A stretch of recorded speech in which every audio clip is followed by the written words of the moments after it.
It was Monday morning and we were sitting at the kitchen table. We had finished breakfast. I was drinking my coffee and reading the morning paper. My wife, B, said, "Could you put the paper down, Rob? I need to talk to you." I put the paper down on the table. "I'm leaving you, Rob. I want a divorce." "That's it?" I picked up the paper again and started reading the sports section. "I'm serious, Rob." I ignored her and she got flustered. "God damn it, Rob, put the goddamn paper down and talk to me." "Talk to me about what?" "I've got nothing to say but goodbye. It's not such a big loss. Anyway, you haven't been worth shit as a wife for over a year, so go." I put the paper aside, got up and went to the room I was using as my home office. I grabbed a notepad and pen from my desk and pulled an envelope from one of the drawers. I went back to the kitchen table, sat down, and on the top sheet of the notepad I wrote, "Tom, thank you, thank you, thank you, thank you, and thank God she's leaving me." I was about to put it in an envelope, but then a thought occurred to me. I pulled out of my wallet one of the lottery tickets I had bought the night before and put it in the envelope. Then I added to my note, "Maybe if you get lucky and win, it will be enough to keep the cheating whore happy with you so she won't go out and cheat again. Good luck, man. You're going to need it." I signed, "Very grateful, Rob." I folded the sheet, put it in an envelope, sealed it, wrote the address on it, and handed it to Beatrice. "When you see him, give him this." She took it, and with a shocked expression on her face said, "Do you know? Just because you think I'm ignorant doesn't mean I really am." "Perhaps," I said, taking the envelope from her. "I'll mail it. I don't believe you won't open it, read it, and then throw it away.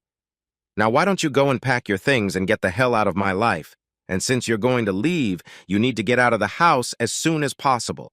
I'm sure I'm not leaving. There's no way I'm leaving here just so you can put your lover in here." I got up, poured coffee into a travel mug, refilled it, and headed off to work.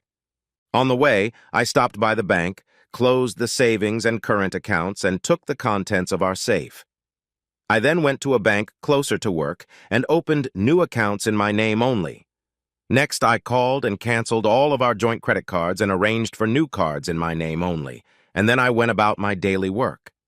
I stayed late after work, had dinner and drinks with my executive assistant, and told her I was back on the market if her sister was still interested. Stella laughed and said, "To hell with my sister. If you're available again, I want to be first in line." Stella started with me as a secretary 10 years ago and proved so valuable that 4 years ago I promoted her to my assistant, and then, to justify the promotion I felt she deserved, I made her my executive assistant. 2 years ago on a Sunday, I had a backyard barbecue and invited Stella over. She told me she couldn't make it because her sister was in town visiting, so I suggested she bring her sister. Her sister Tara was a sexy-looking and very busty blonde, and on Monday Stella laughingly told me that Tara had a crush on me. I laughed and told her never to tell B about it because B could be, and sometimes really was, insanely jealous. And now Stella was telling me she was interested in me. I never had any idea that she could have had thoughts like that. "Okay," I said jokingly. "Then Tara moves into second place and you can take first." "I'm not joking at all, boss. I'm dead serious as hell. I want to try." "Stella, but you might not agree when you hear what I have to offer." "What's that?" "B told me she wants a divorce, so I'm leaving it up to her and her lover, and I have no idea what their schedule might be." "Her lover?" "She hooked up with a guy about a year and a half ago, and I think she finally decided that a couple days a week with him wasn't enough, so she decided to go full-time." "How long have you known?" "A year and a half. I knew almost from the day it started." "How did it happen?" "A friend of mine saw her entering a motel room with a man and called me.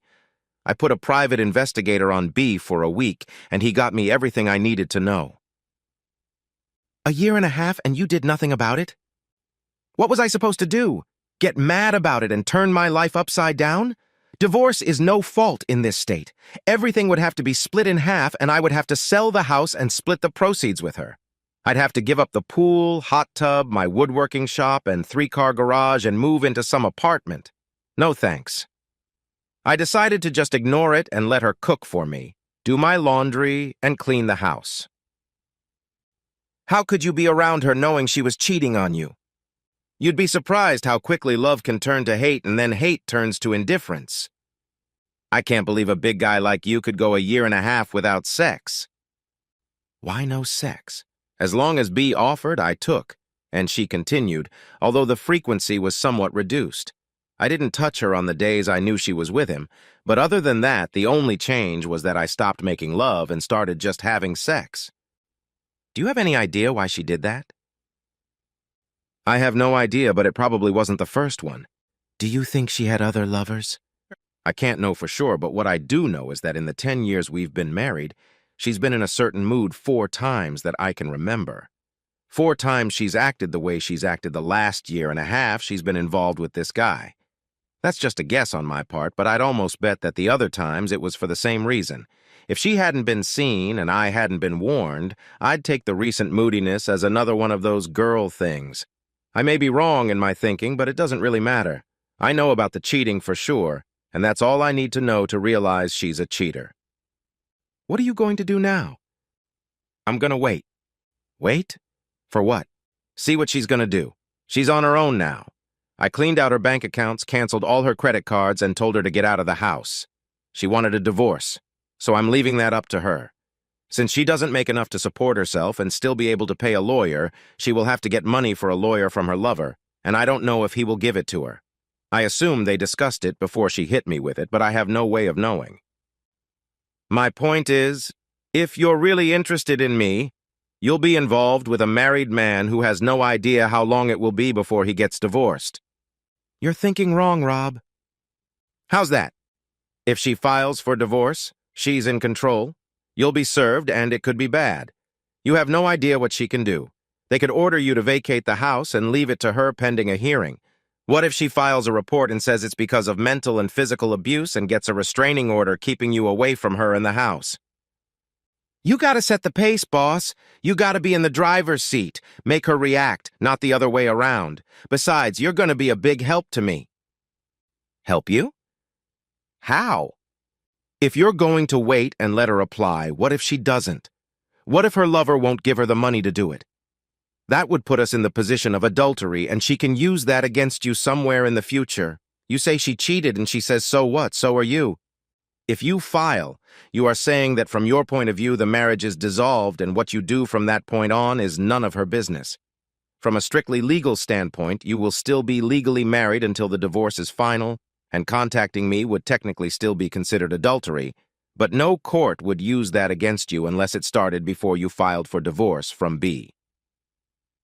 So apparently, I need to stay away from you until you or B starts the legal process. If we wait for her, it could take years or maybe just a week, but under her control. If you file, you can meet with your lawyer early tomorrow and serve B by Thursday, and that gives me the weekend to work on hooking you up. Hook me up? I'm damn straight, boss. What good is being first on the list if you don't take advantage? She was right, and I knew it, so I pulled out my cell phone and used speed dial to call Josh. Josh and I had been friends since 3rd grade, and Josh was an attorney who practiced family law. Family law was a polite term for divorce law. When he answered, I told him I needed his legal services, and I told him my problem. He was sorry to hear this because he and his wife Sally were our friends, and he liked B, but he told me he would take care of it as soon as he got to his office in the morning, and then asked me to stop by his office at lunchtime. I could sign the papers, and we could go to lunch. Then, just to be an asshole, I told him I wanted to get a restraining order. I lied and told him that B had told me that if I got her in any trouble for leaving me, she would make sure her lover, Tom Noble, set my brains right. Josh laughed and told me that he knew it was pure horse shit, but that he would do it. You know there's a hearing on this order within 10 days, right? I can get it and serve it, but there has to be a hearing before the judge orders it stayed.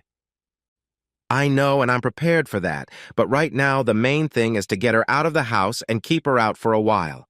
We don't have kids, so there's no real reason for her to use the house while the divorce is going on.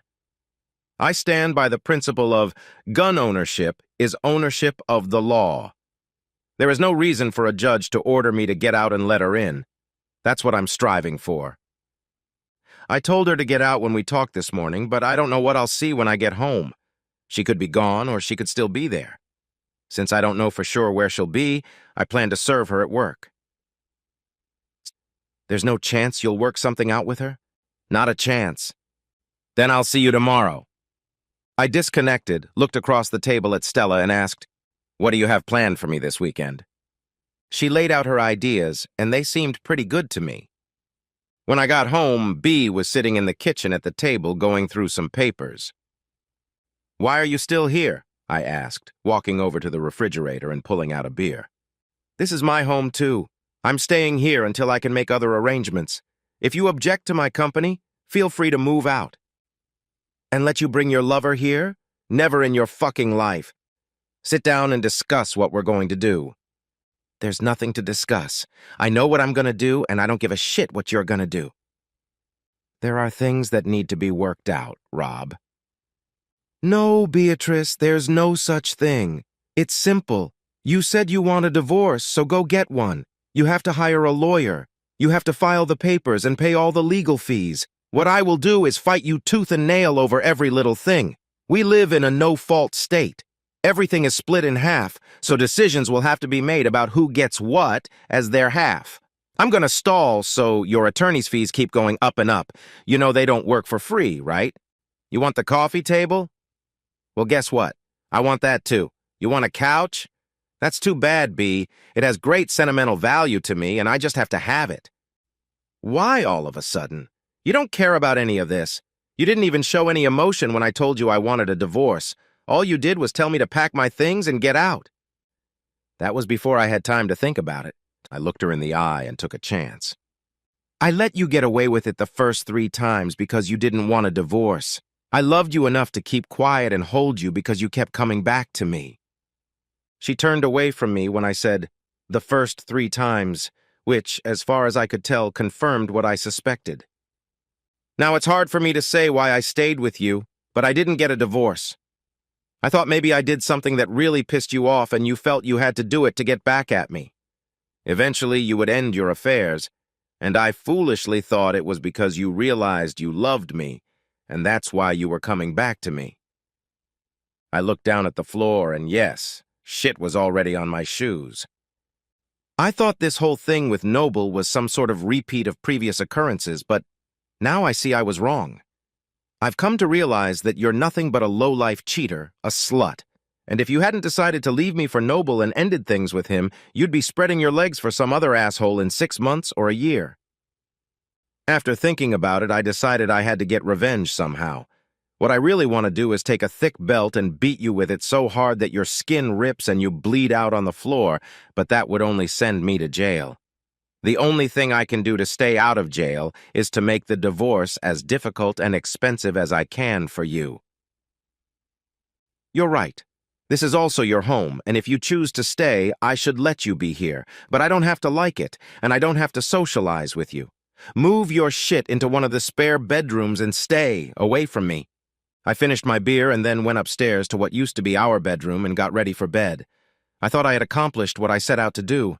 I had given her food for thought, and she needed to talk things over with Noble and make decisions. And that would take time. Time that Josh would use to serve B and get a restraining order. I could be wrong. B may have already met with an attorney, and the paperwork may already be headed my way, but it's unlikely. I took the balances invested when I canceled the credit cards, and they were about what I expected. And when I took the cash out of the bank, they were also about what they should be. If B had gone to a lawyer, she would have used our money to pay him. Of course, Noble could pay the bill. All I could do was wait and hope Josh was the first to take up the paddle. I got up and left the house before B came out of her bedroom. I stopped for breakfast at a bed and breakfast, and while sipping my coffee, I made a list of who to call as soon as B was served. I wasn't going to let her make me out to be the bad guy. I would tell everyone about the divorce and explain to everyone why that was so. At work, Stella told me that she was really looking forward to the weekend, and I caught myself hoping it would happen. I met Josh for lunch and signed the papers. He said he would go to the city-county building after lunch and apply. You still want her serviced at work? Damn right I do. I'm thinking tomorrow around 10 o'clock. Call me as soon as that happens. I want the locks on the house changed before she can come home. I went back to work and made arrangements for my next day off. Before I left the office, I called the locksmith and arranged for a quick service the next day. It cost me a little more, but I felt it was worth it. When I got home, B's car was in the driveway, but she must have decided to stay in her room and stay out of my way because I never saw her. I got up and left the house before B came downstairs and went to the bed and breakfast for breakfast. Angie asked me where B was. "I've always seen you two together, and now you've been here 2 days in a row without her." "You won't see us together again. We're splitting the blanket in half." "I see," she said, taking my order. When she put the bill on the table, she said, "My phone number is on the back, not the restaurant's number, my number." I lost my voice as Angie walked away. 2 women in 2 days had let me know they were interested. So why wasn't I enough for the woman I married? I'll never know because I'll never ask. I drank coffee and read the morning paper, waiting for the time B usually left for work, and then I went home and started packing up B's things and moving them into the garage. At 10:15, I got a call from Josh saying the paperwork had been delivered, so I called a locksmith, and 20 minutes later he was doing his thing. Not an hour later, B flew into the driveway. She couldn't help but notice the wide-open garage door and the big cardboard sign that read, "B, all your stuff is here in the garage." She stood there staring at the sign for a minute and then tried to get in, but of course her keys didn't work. She rang the doorbell, but I didn't answer, and eventually she left. I looked in the garage and saw that she had taken a couple bags of her stuff. 2 minutes after she pulled out of the driveway, my cell phone rang and it was B. "Hello? You asshole. Did you have to embarrass me in front of my coworkers?" "It's better than letting you embarrass me in front of mine." "What the hell is this restraining order bullshit?" "I was afraid you were going to ask Noble to come and beat me up for being rude to you." "That's bullshit, and you know it. I need to get in the house and get some stuff." "All your stuff is in the garage, B, and I didn't change the garage door code so your opener will work. If what you need isn't there, make a list and tell me where it is and I'll move it to the garage." "Stop screwing around, Rob. You're making this a lot harder than it needs to be." "I'm sorry, B. Causing you some inconvenience isn't adequate payback for bullying me for years. But I have to do something, if only for the sake of my mental health. Just be thankful I didn't get violent. Goodbye, B." After I disconnected from B, I got on my phone and started calling all the names on my list. Most were shocked to learn that B had cheated on me, but 2 weren't surprised. One said, "Finally caught her, huh?" And the other said, "I always had the idea that you had one of those open marriage things. She was always dating some guy and you never said anything about it." I figured I could cross those 2 off my list of friends. B's parents were hurt the most by this information, and they tried to tell me that I must be wrong. I had always liked them, and they treated me almost like the son they never had. But I wasn't going to let B tell them and turn it around so that it was all my fault. If I let it happen, they would think badly of me, and I didn't want that. After resolving the call issues, I went through the house one more time looking for B's things, and then made myself lunch. I had just finished eating when the guys from Apex Security showed up. Not trusting B in the slightest, and having absolutely no doubt that she would violate the restraining order and try to break into the house, I decided to install a security system in the house complete with cameras. On Thursday at work, I told Stella we were ready to go for the weekend. She smiled. "Tomorrow night, then? Dinner and dancing? That's a start." I was smiling when I got home. B had done exactly what I had envisioned. She'd taken some of her things and then sneaked into the house through the adjoining door from the garage. She trashed the kitchen. There were plates and glasses smashed all over the floor, and she broke several lamps in the living room. The cameras caught it all. The picture of her taking all my clothes out of the closet, dumping them on the floor, and then squatting over them and peeing on them made me smile. All of this is recorded and shows that she not only violated the restraining order, but also engaged in maliciously destructive behavior, evidence I could use at the injunction hearing. I called Josh, and he called the police. The police came, took a report and some pictures, and the next day B was arrested at work and taken to jail. She was fingerprinted, photographed, and sat down in front of a judge. She was charged with violating a restraining order and willful destruction of private property. The judge set a hearing date and released B on her own recognizance, and frankly, I was surprised the case had gotten that far. My date with Stella went fun, and we set up a second date for Saturday. That went well too, and we went on a picnic again on Sunday. Monday was the restraining order hearing, and when the judge saw the security footage, he not only made the restraining order permanent, but ordered B to replace all the destroyed items, pay for the dry cleaning of my clothes, and pay for the cleaning of my bedroom. He gave her 10 days to do this, or she would go to jail for contempt of court. Just to be an asshole, I hired the most expensive cleaning company I could find to do the job. B disappointed me. She actually got the money to do everything the judge ordered. I never waited for her to be held in contempt of court. The next 2 weeks passed, and Stella and I saw each other often, but nothing else happened except for a few kisses, sometimes quite intense, because neither of us felt comfortable with the fact that I was a married man. But we were slowly getting to the point where things turned serious. B didn't fight the divorce, and 6 months later it was final. It was a standard no-fault divorce where everything was divided equally. I refinanced the house and bought out B's portion. I was saving money in a separate account to pay for an unexpected trip around the world for our anniversary, and since she didn't know about it, I didn't give her a dime.